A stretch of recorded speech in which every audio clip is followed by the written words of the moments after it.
NSDL का IPO finally आ गया है। 30 तारीख से 1 तारीख के बीच ये खुला रहेगा। लेकिन जैसे इस आईपीओ की अनाउंसमेंट हुई, दूसरी तरफ इस डिओबोली में एनएसडीएल का जो दूसरा भागीदार है सीडीएसएल, उसके शेयर प्राइस में गिरावट आना शुरू हो गई। आप देख सकते हो कंपनी के शेयर प्राइस पिछले 5 दिनों में ही 11% से ज्यादा गिर चुकी है। तो आज की इस वीडियो में बात करेंगे एनएसडीएल के बिजनेस मॉडल के बारे में। देखिए एनएसडीएल का फुल फॉर्म क्या है, नेशनल सिक्योरिटीज डिपॉजिटरी लिमिटेड। लेकिन इंटरेस्टिंगली डिपॉजिटरी से ज्यादा इनका रेवेन्यू कहीं और से आ रहा है। वो चीज क्या है उसके बारे में आज हम बात करेंगे। कहने के लिए तो एनएसडीएल और सीडीएसएल दोनों एक दूसरे के बड़े टफ कंपटीटर है, लेकिन एक्चुअल में इनके बिजनेस मॉडल में काफी ज्यादा अंतर है। तो उस अंतर की भी आज हम बात करेंगे ताकि एनएसडीएल का पूरा बिजनेस आपको एकदम यूं पता चल जाए। और आखिर में हम बात करेंगे कंपनी के वैल्यूएशन के बारे में कि कंपनी अंडर वैल्यूड लगती है, ओवर वैल्यूड लगती है। साथ ही लिस्टिंग इनके मामले में फिलहाल क्या दिख रहा है। तो चलिए बिना किसी देरी के शुरू करते हैं। नमस्कार, मैं प्रसाद आपका आज के इस वीडियो में स्वागत करता हूँ। देखिए अर्ली 1990s तक जो भी शेयर्स थे वो फिजिकल फॉर्मेट में ट्रेड होते थे, यानी कि कोई ऑनलाइन तरीका नहीं था। आपको फिजिकली वहां पर जाना पड़ेगा, शेयर्स बाय करने पड़ेंगे, फिजिकल फॉर्मेट में अपने पास उन्हें रखना पड़ेगा। बड़ा एकदम टफ प्रोसेस था।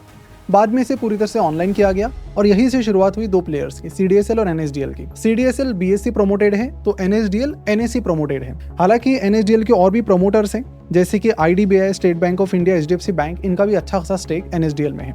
तो जैसे कि मैंने शुरुआत में कहा कि दिखने में तो ये डायरेक्ट कंपटीटर दिखते हैं, लेकिन इनके बिजनेस मॉडल में बहुत ज्यादा फर्क है। फॉर एग्जांपल अगर हम एनएसडीएल की बात करें तो इसका मेजॉरिटी रेवेन्यू बैंकिंग सर्विसेज से आता है, 51%। क्या है वो बैंकिंग सर्विसेज, आगे बात करेंगे। सिर्फ 43% ही रेवेन्यू है इनका जो डिपॉजिटरी से आता है, और बाकी जो 6% रेवेन्यू है वो आता है इनका डेटाबेस मैनेजमेंट से। इतना कुछ सिग्निफिकेंट नंबर नहीं है।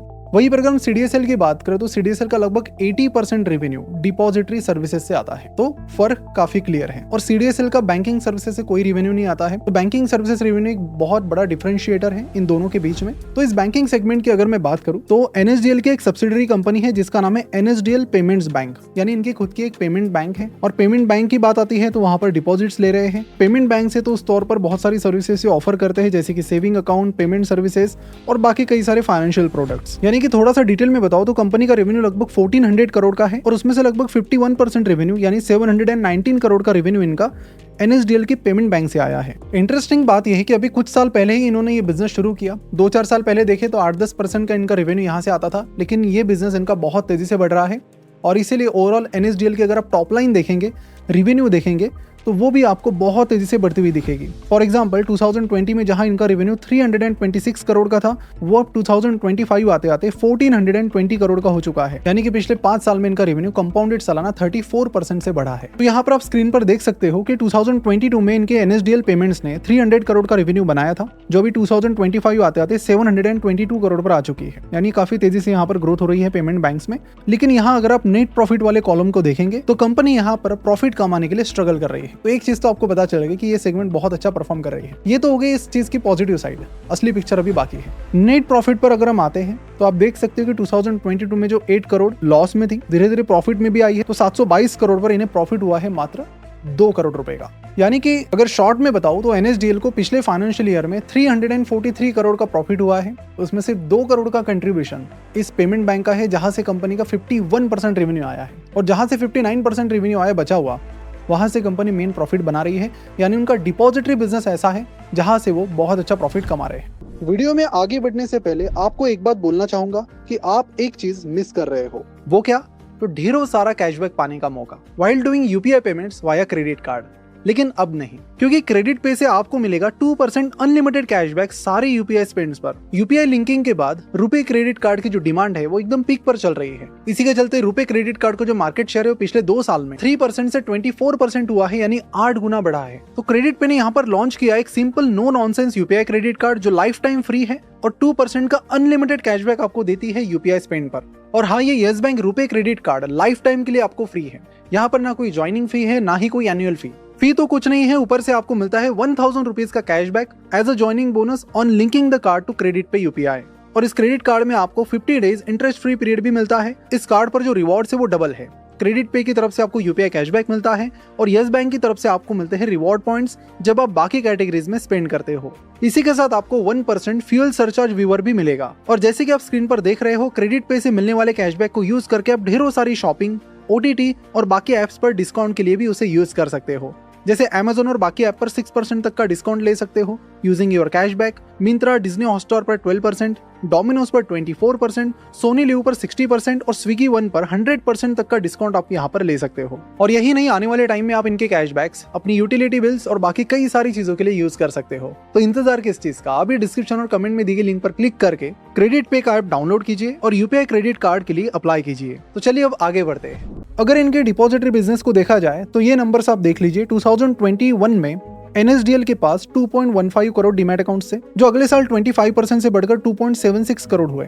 और फिर इस तरह से 2025 आते आते इनके जो टोटल डीमैट अकाउंट्स है वो पहुंच गए हैं 4.05 करोड़ पर। यानी कि NSDL की जो डीमैट अकाउंट ग्रोथ है पिछले 5 सालों की, वो कंपाउंडेड सालाना 17% की है, जो कि काफी अच्छी भी है। लेकिन अगर आप ये ग्राफ देखेंगे CDSL वर्सेस NSDL की डीमैट अकाउंट ग्रोथ का, तो शायद आप चौंक जाएंगे। क्योंकि देखिए 2011-12 का पीरियड अगर आप देखें, इनफैक्ट 2016 तक सबसे ज्यादा मार्केट शेयर डिपॉजिटरी सेगमेंट में NSDL के पास था। लेकिन 2016 के बाद धीरे धीरे पूरा गेम CDSL के फेवर में चला गया और आज CDSL डिपॉजिटरी गेम में मार्केट लीडर है। इन शॉर्ट अगर मैं आपको बता दूं कि 2011 में CDSL का जो मार्केट शेयर था डिपॉजिटरी में वो 40% था और आज वो चला गया है क्लोज टू 80%। वही उस टाइम NSDL का जो मार्केट शेयर था वो 60% था, जो अब गिरकर लगभग 20% के करीब आ चुका है। अगर आप इस ग्राफ को देखेंगे और अपने आप से पूछेंगे कि ऐसा क्या हुआ कि CDSL ग्रो हुई और NSDL नहीं, या फिर NSDL की ग्रोथ CDSL कैसे खा गया, तो उसका मेन कारण है कि 2017 के अराउंड eKYC स्टार्ट हुई। eKYC के साथ साथ जो डिस्काउंट ब्रोकर थे, जो आपको ऑनलाइन सर्विसेज प्रोवाइड करते हैं थोड़ी डिस्काउंटेड चार्जेस पर, उनका जो फ्लो है मार्केट में वो बढ़ने लगा। और जो फुल सर्विस ब्रोकर से ICICI सिक्योरिटीज, HDFC सिक्योरिटीज और मोतीलाल ओसवाल जैसे, इनका जो फ्लो है वो थोड़ा कम हो गया, धीमा हो गया। इस चीज से आपको आइडिया आ जाएगी। CDSL के पास अगर देखा जाए तो आज के जो लीडिंग ब्रोकर है, ज़ीरोधा, ग्रो, एंजल वन, ये तीनों भी CDSL के पास है। अपस्टॉक्स जो है वो दोनों जगह पे है, CDSL और NSDL दोनों जगह पर है। आज अगर आप देखेंगे तो टॉप के 3 प्लेयर्स हैं। नए डीमैट अकाउंट्स में क्लोज टू 50% ग्रोथ यहीं से आ रही है। इसी के चलते अगर हम फाइनेंशियल 2024 का डेटा देखें तो 2024 में कितने डीमैट अकाउंट ओपन हुए थे? 3.26 करोड़, और उसमें से 88% डीमैट अकाउंट CDSL के साथ खुल गए। और वही अगर हम NSDL के साथ जो ब्रोकर्स है उनकी बात करें तो उनके पास ज्यादातर फुल सर्विस ब्रोकर्स है, ठीक है, ICICI securities, Motilal Oswal and all.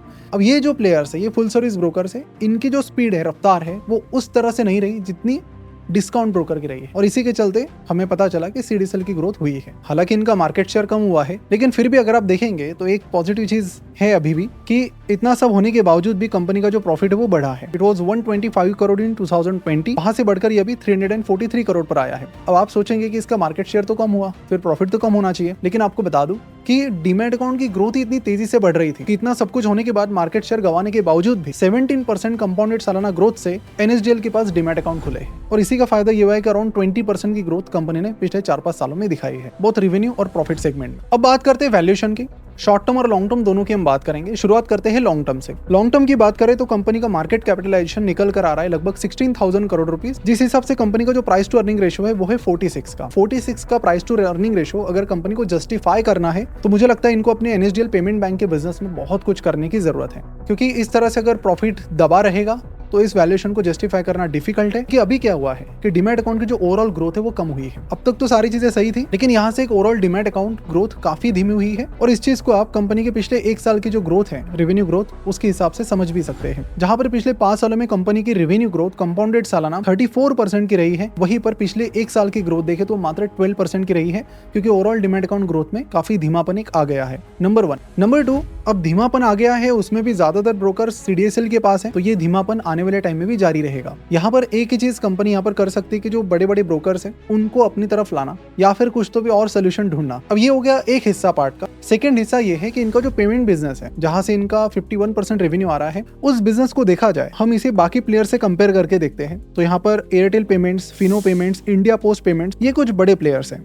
और इसमें प्रॉफिट के हिसाब से सबसे बड़ा जो प्लेयर है, उसे देखकर आपको मजा आ जाएगा, वो है फिलहाल India post payments. India post payments 134 crore का प्रॉफिट है इसका। बहुत तेजी से प्रॉफिट भी उसका बढ़ रहा है, बहुत तेजी से रेवेन्यू भी बढ़ रहा है। तो कुछ इस तरह की परफॉर्मेंस NSDL पेमेंट्स को करनी पड़ेगी। फिनो पेमेंट्स भी आप देख सकते हो, उसकी भी परफॉर्मेंस काफी तेजी से बढ़ रही है। तो ये एक चीज है कि यहाँ पर इनको जल्द से जल्द प्रॉफिटेबिलिटी लाने की जरूरत है। जो डीमैट वाला गेम है उसका पिछले 5 साल में तो ग्रोथ दिखी, लेकिन वैसी ग्रोथ मुझे नहीं लगता अगले 5 साल में दिखेगी, अनलेस एंड अनटिल कोई बड़ा ब्रोकर NSDL के पास आता है। जो सिंपल ऑप्शन है उसके पास वो यही है कि पेमेंट्स बैंक बिजनेस से बहुत अच्छी ग्रोथ लाना और वहां से बहुत बहुत अच्छा प्रॉफिट लाना, लेकिन वहाँ पर भी एक प्रॉब्लम ये है कि पेमेंट बैंक्स उनका जो बिजनेस है वो भी पिछले एक साल में धीमा हो गया है। 2024 में जहाँ 720 करोड़ का उनका रेवेन्यू था वो सिर्फ 2 करोड़ से बढ़ा है अगले साल। दोनों जगह पर ग्रोथ का एक बहुत बड़ा चैलेंज NSDL के पास है। वहीं पर अगर मैं शॉर्ट टर्म की बात करूं तो फिलहाल कंपनी का जो ग्रे मार्केट प्रीमियम है अराउंड 18% के आसपास चल रहा है वीडियो रिकॉर्ड करते टाइम। तो जब आप आईपीओ में अप्लाई करेंगे तो उस टाइम भी आप ग्रे मार्केट प्रीमियम यानी GMP जरूर देख लेना। लेकिन ओवरऑल अगर लॉन्ग टर्म के हिसाब से देखें मुझे कंपनी कहीं ना कहीं थोड़ी ओवर वैल्यूड लगती है। और रही शॉर्ट टर्म की बात तो उसमें पूरा गेम कितना टाइम सब्सक्राइब होता है आईपीओ और कितना GMP है वो दोनों चीजें देख के ही पता किया जा सकता है। फिलहाल आज हम यहाँ पर रुकते हैं। आई होप NSDL का बिजनेस आपके लिए अब एकदम क्रिस्टल क्लियर हो गया होगा। ग्रोथ के लिए क्या देखना है, यहाँ से आगे जो भी कंपनी के क्वार्टरली रिजल्ट्स आएंगे तो उस टाइम आपको देखना है कि इनके पेमेंट बिजनेस से कितना रेवेन्यू कितना प्रॉफिट आ रहा है, तो उस चीज को आपको बहुत बारीकी से देखना पड़ेगा। और जाते जाते क्रेडिट पे को भी जरूर चेकआउट कीजिए, लिंक नीचे डिस्क्रिप्शन और कमेंट बॉक्स में दी गई है, जहां पर आपका जो क्रेडिट स्कोर है उसे इंप्रूव करने का एक बहुत अच्छा मौका आपके हाथ में है। कोई हिडन चार्जेस नहीं, बड़ा ही सिंपल सा ये कार्ड है, so you can check it out. But again it is a credit card, तो सही चीजों के लिए और सही तरीके से उसका इस्तेमाल कीजिए, otherwise it is a double aged sword. तो दो धारी तलवार की तरह ये चीज होती है, तो उसे संभल के इस्तेमाल करना है और अपने फायदे के लिए ही इस्तेमाल करना है। तो फिलहाल हम यहीं पर रुकते हैं। Thank you so much for watching. मिलते हैं अगले वीडियो में। Bye bye, take care.